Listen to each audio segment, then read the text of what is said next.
Estamos de volta para o terceiro e último bloco do programa Tribuna Livre, debatendo, discutindo aqui segurança pública.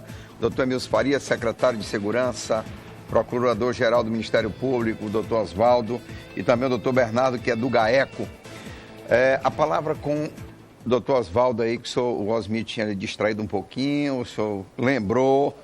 Aí, Osmi. Não, Não, voltando lá aquele questionamento inicial sobre a questão da legislação que eu falei, que é muito branda. Sim. Não é, talvez, que as penas sejam brandas, né? Mas a progressão de pena, ela faz com que a pena em concreto seja muito pequena. E que vale a pena o sujeito ficar lá, cometer um crime que ele teria que ficar 6 anos encarcerado, ele sabe que com 1 ano ele vai estar fora. A progressão é obrigatória? Não, mas me explica aí. A progressão é obrigatória de dar? É claro que é obrigatória, está previsto na lei. E é aí que eu quero chegar. Sim. Veja só.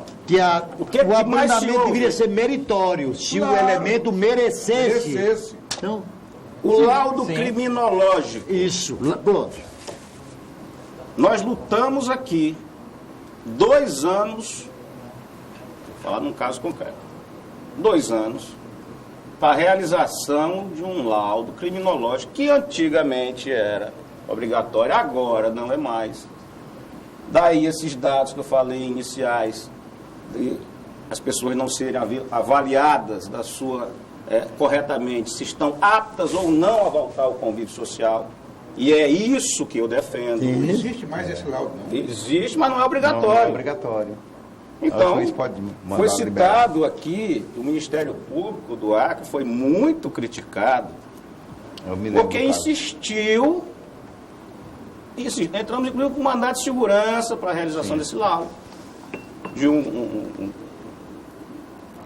chamado comandante do Esquadrão da Morte, porque se entendia, alguém entendia que não havia necessidade daquele laudo. Porque um laudo mais simples fosse realizado, tá tudo bem. Não, tem que ser um estudo, e aí não é a ciência que eu domine.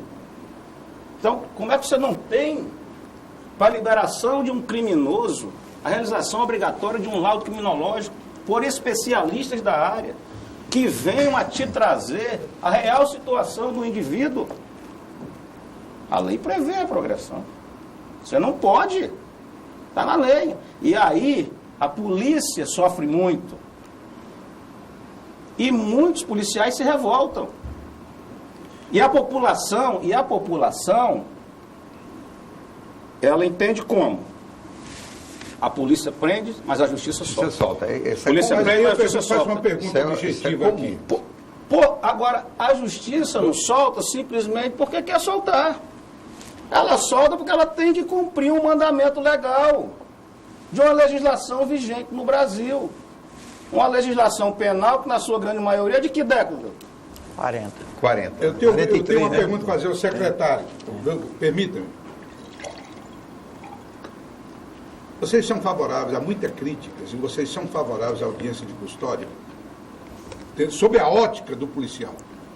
A audiência de custódia é uma situação que é inevitável. Não tem como. Isso aí a gente não tem como a gente lutar contra isso. Então é uma situação que hoje tem se consolidado no Brasil. O Brasil tem um entendimento, o Supremo tem esse entendimento, o Conselho Nacional de Justiça tem esse entendimento. Não tem como. Agora, se a gente perguntar para os policiais, é claro que a maioria dos policiais vão ser contra a audiência de custódia. O que a gente precisa ter na audiência de custódia são promotores como o doutor Bernardo.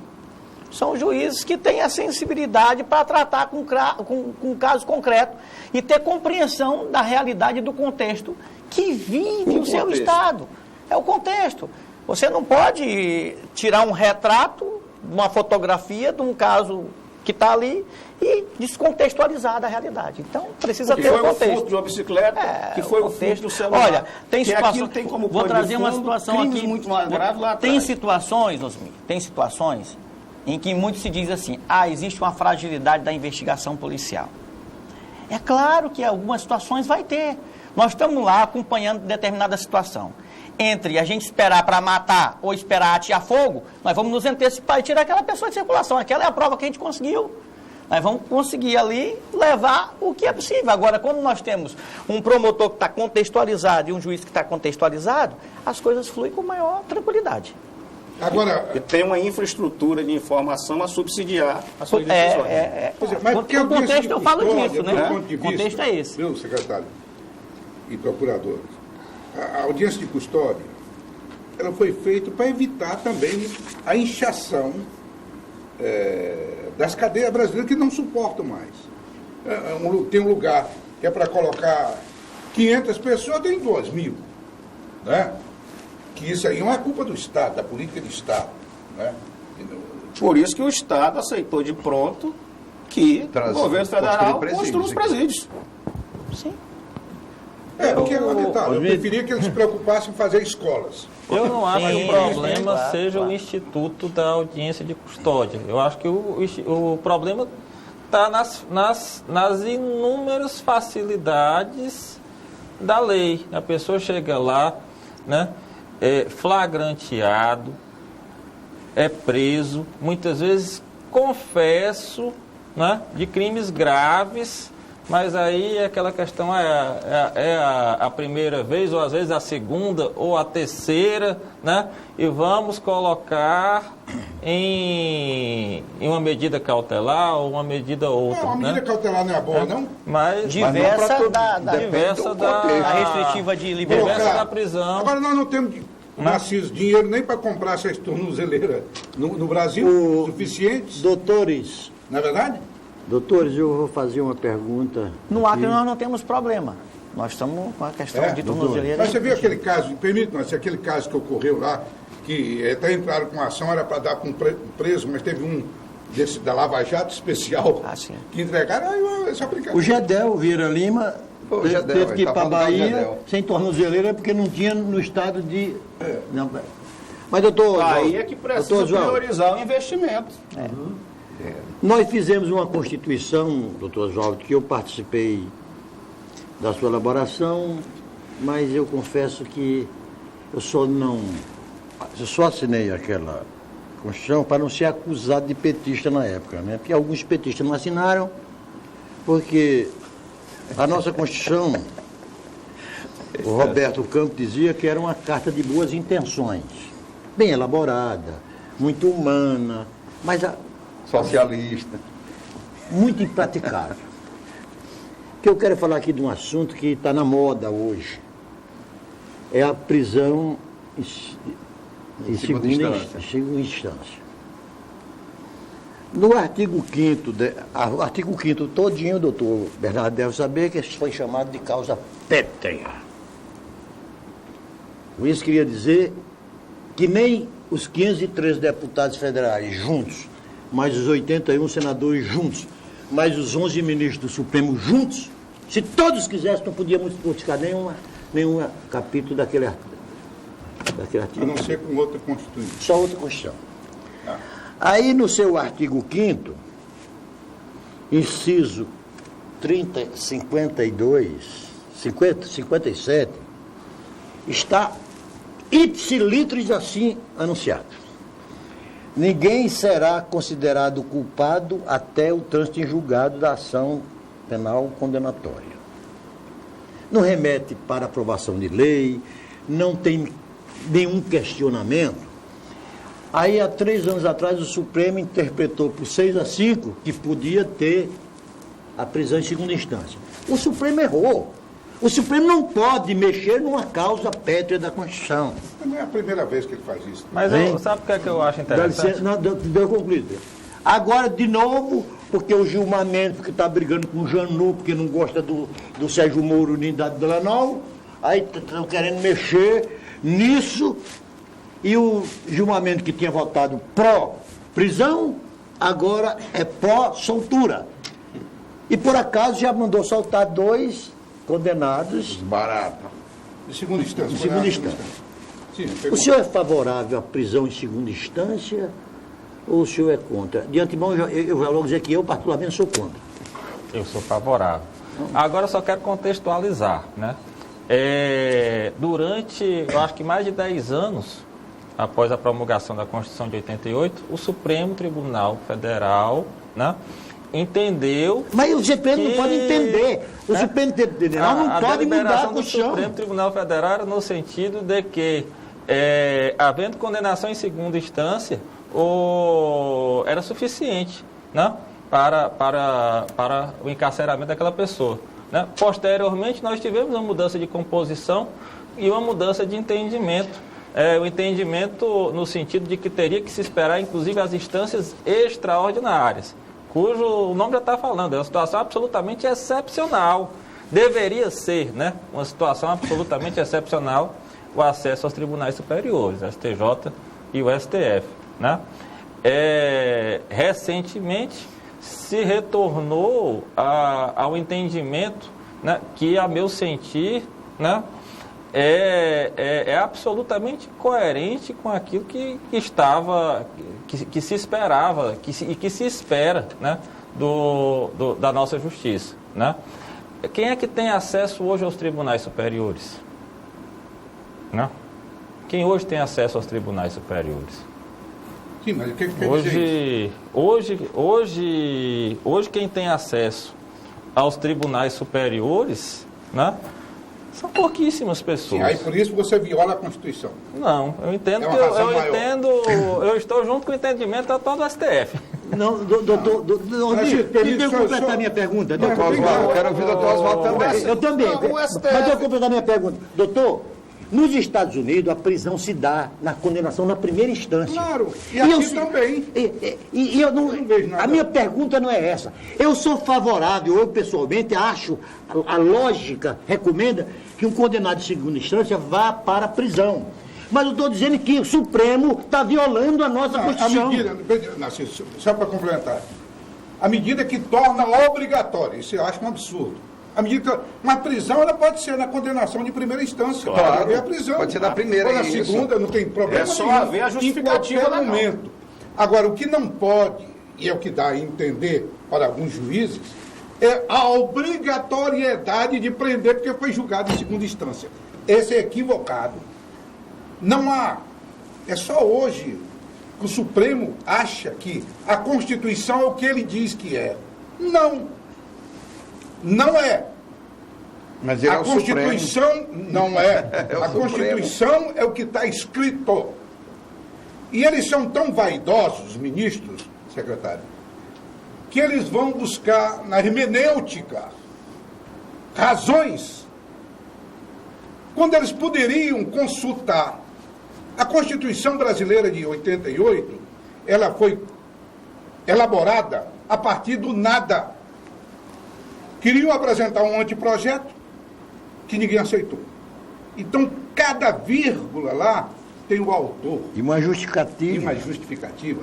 Mas eles não têm humildade de consultar o que é que o constituinte originário queria dizer sobre determinada lei. E no pedantismo da vaidade da mídia, do tribunal, eles lá fazem, acontece, violando constantemente a Constituição. Eu vou discordar, porque lembro do julgamento, não vou lembrar agora o fundamento maior que justificou essa mudança de entendimento, mas foi uma interpretação sistemática da própria Constituição. Não, doutor, foi. Não. Está lá no voto. Ela não permite interpretação, ela é clara. Ela não deixa dúvida. Não permite. O Supremo Tribunal Federal é o guardião da Constituição e aquele é guardião, não reformador da Constituição. Não, é o guardião. Ele está interpretando a Constituição. Interpretando. Eu assisti ontem, não foi concluído ainda, um debate bem interessante, enquanto aguardava o meu voo, sem dormir, para poder estar aqui com vocês hoje, sobre o ensino religioso nas escolas. Eu também assisti. Foi interessante. Não, ali tudo bem, ele está correto. Por que está correto? O entendimento deles, a Constituição... Mas eles estão divergentes no entendimento. Como foram divergentes nessa matéria, a interpretação ela tem uma certa dinamicidade mesmo, né? O exemplo mais clássico é a Constituição americana, quando o Supremo Tribunal americano decidiu, em cima da mesma norma, que o apartheid social que havia no país até a década de 60, né, era constitucional, né, no primeiro momento, e no segundo momento, né, em outro momento, decidiu que aquele apartheid era inconstitucional. Mas a Constituição Americana, com seus 7 artigos e 28 emendas, não desceu nesses detalhes. Só ler novamente o artigo, o quinto aí que você O artigo 5º, ipsiliteris. Ninguém será considerado culpado até o trânsito em julgado da sentença penal condenatória. Eu ainda acrescento o seguinte, o 52, ninguém será levado à prisão ou nela mantido, quando a lei permitir a liberdade provisória com ou sem fiança. Que ainda rebate. Então, você está falando da interpretação literal. O primeiro dispositivo, e aí eu acho que nós temos que falar aqui para a população que está nos... Sim, né? com certeza. Ninguém será considerado culpado. Culpado. Eu não ouvi aí que ele não poderá ser preso. Não tem aqui, doutor. Aqui, ninguém será levado à prisão ou nela mantido quando a lei permitir a liberdade provisória com ou sem fiança. Ela especifica, ela Por isso que, nos casos justificados, as pessoas podem ser presas, inclusive Mas eu queria fazer uma pergunta. Não, até sem julgamento. O Marcelo Odebrecht foi preso 2 anos sem nenhuma condenação. Narciso. Já encerramos. Secretário, só porque você está concluindo, mas não poderia deixar de fazer essa pergunta. Mas o debate é muito Os interessante. recursos que estão sendo alocados hoje para a Secretaria de Segurança, eles são suficientes? Porque, deixa eu lhe dar eu quero dar um exemplo.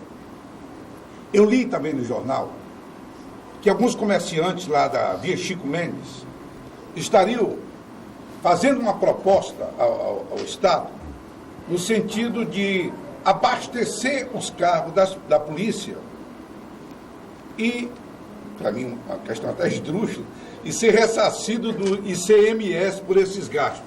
Isso significa que nós estamos encontrando muita dificuldade financeira? Significa que não procede esse procedimento. Essa situação, essa é uma coisa que a gente vê nas redes sociais. E nem tudo que se vê nas redes sociais é o mundo real, né?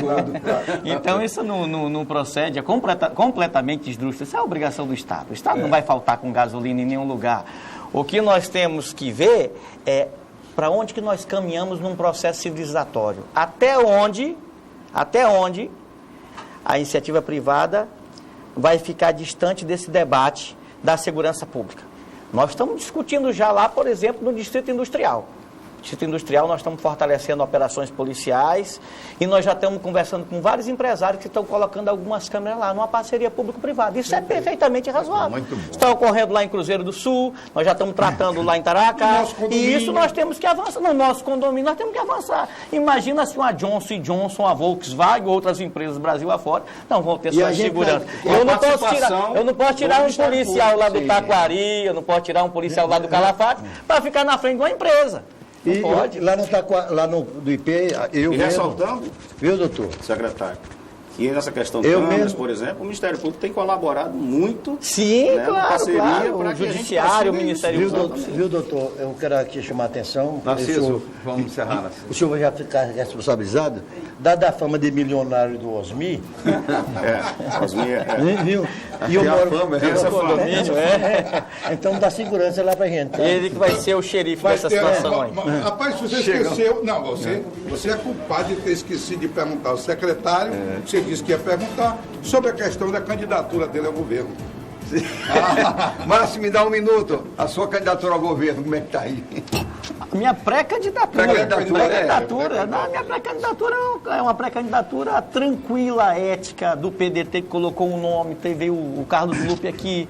Nós estamos discutindo com a Frente Popular a melhor forma. Isso aqui é o refino da democracia. O que nós estamos fazendo é o refino da democracia. Tá 4 nomes muito... Aprendeu muito rápido esse conselho. Aprendeu rápido. Eu acho que quem ganha... Olha, de qualquer sorte, que a gente sabe que ao final do processo, todo mundo vai estar muito junto, e eu tenho certeza que todos os 4 vão contribuir muito. Olha, imagina, eu estou contribuindo muito com a segurança pública lá nesse debate. Que bom. O Daniel contribuindo lá com a área da educação, Marcos conhecendo muito de infraestrutura e outras coisas, que é uma pessoa que já foi... Enfim, e a Nazaré discutindo na questão de gênero. Olha que coisa boa, coisa bonita que nós estamos trazendo para o Estado. Um bom debate, Isso é bom. Chegamos ao final do programa, muito obrigado aí a todos, e a gente tem o hábito aqui de encerrar com uma frase. A minha, já tirei em cima do que você falou do artigo da Constituição, interessante, do 5º, né? Mas vamos começar com, Osmir, qual é a sua sugestão aí? Quem é que diz a primeira frase? Narciso. É a frase. Narciso está aí. Narciso, que há muito tempo não fala pela primeira vez. Em homenagem à delação premiada, que eu também acho um instrumento importantíssimo, com a sofisticação do crime, jamais você poderia desvendar vários crimes se não fosse ela. Mas eu comparo a delação premiada ao remédio faixa preta. Remédio faixa preta. Que aquilo é para chamar a atenção. Toma com cuidado, porque ele pode virar veneno. Eu trouxe aqui uma frase Pensei que era a frase já. Não, diga a frase. A frase é curtinha. Fala um discurso primeiro. Do Barão de Montesquieu. Vale, claro. Dizia ele que até a virtude tem que ser limitada.